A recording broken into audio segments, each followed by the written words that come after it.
Assalamualaikum warahmatullahi wabarakatuh.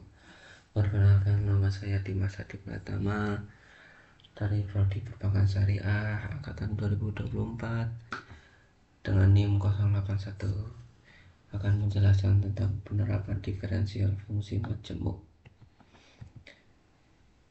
Yang pertama yaitu permintaan marginal, yaitu apabila dua macam barang mempunyai hubungan dalam penggunaan, maka permintaan akan masing-masing barang akan fungsional terhadap harga kedua macam barang tersebut. Dengan perkataan lain, jika barang A dan barang B mempunyai hubungan penggunaan, maka QDA dengan FPA, PB, dan QDB sama dengan FPA sama dengan PB. Derivatif pertama dari QDA dan QDA adalah fungsi-fungsi permintaan marginalnya, di mana QDA per PA adalah permintaan marginal akan A berkenaan dengan PA. QDA per PB adalah permintaan marginal akan A berkenaan dengan PB. QDB per PA adalah permintaan marginal akan berkenaan dengan PA. QDB per QB PB adalah permintaan marginal akan B berkenaan dengan PB. Selanjutnya adalah elastisitas permintaan parsial.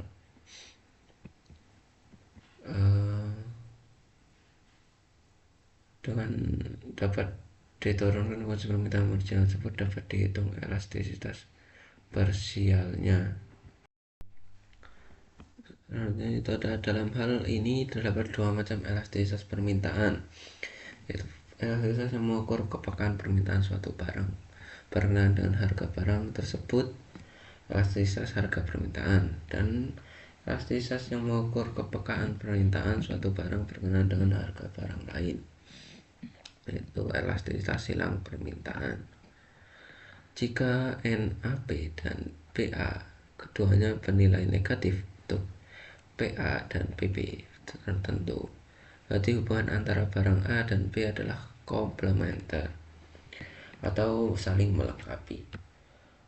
Sebab penurunan harga suatu barang akan meningkatkan permintaan atas keduanya.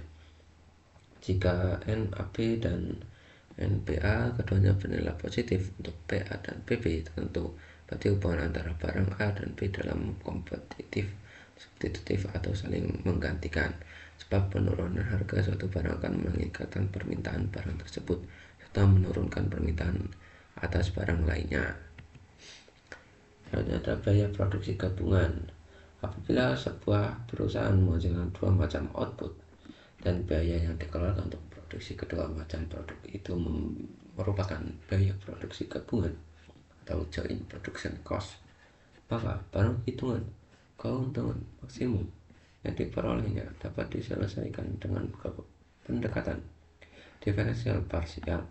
Dengan metode serupa, pendekatan ini dapat pula digunakan untuk menganalisis kasus perusahaan yang menghasilkan lebih dari dua macam produk yang biaya produksinya juga merupakan biaya produksi gabungan. Selanjutnya yaitu adalah utilitas marginal parsial. Dalam kenyataan sehari-hari, konsumen tidak hanya mengkonsumsi suatu macam barang, tetapi bermacam-macam. Jika kepuasan konsumen dilambangkan dengan U dan barang-barang yang dikonsumsi dilambangkan dengan Q, I sama dengan 1, 2 sama titik N, maka fungsi utilitas dapat digunakan dengan notasi U. Kemudian F kurung tutup kurung buka Q1, Q2, Q3, titik Qn.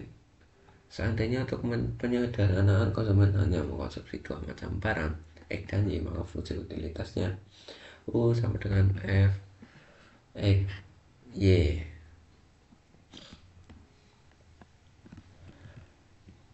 Keseimbangan konsumsi merupakan suatu keadaan atau tingkat kombinasi konsumsi beberapa macam barang yang memberikan kepuasan optimum serta geometri.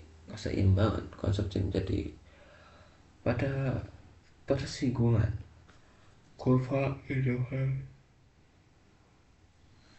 dengan garansi garis anggaran atau budget line. Garis anggaran yaitu mencerminkan kemampuan konsumen membeli berbagai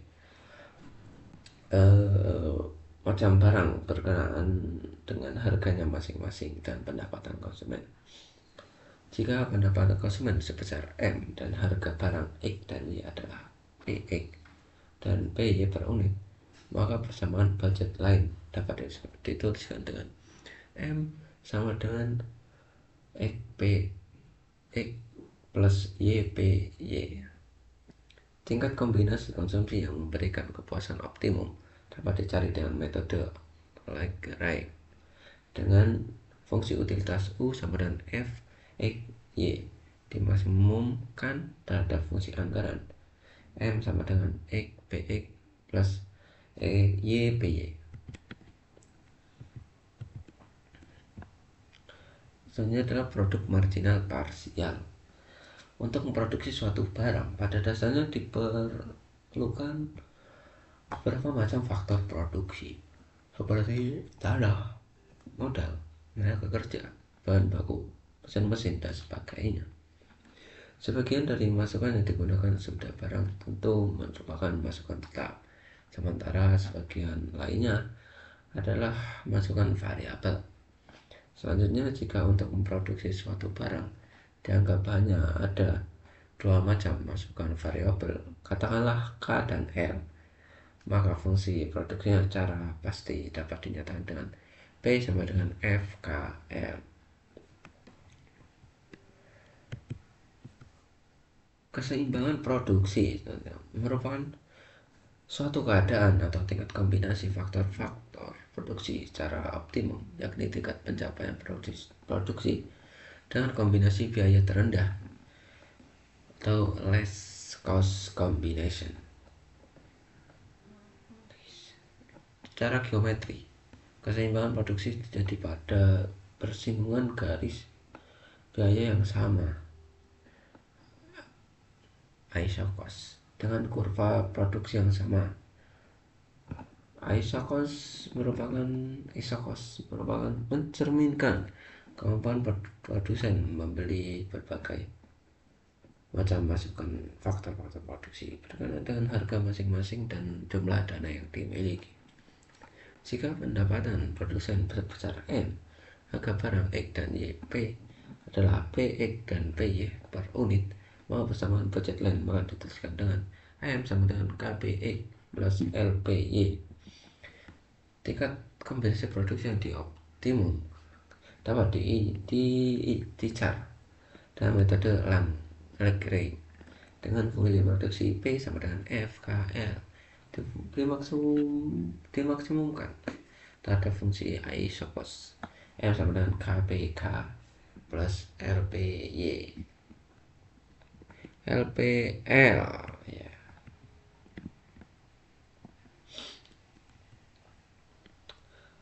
Terima kasih, sekian dari saya. Wassalamualaikum warahmatullahi wabarakatuh. Kurang lebihnya mohon maaf. Wassalamualaikum warahmatullahi wabarakatuh.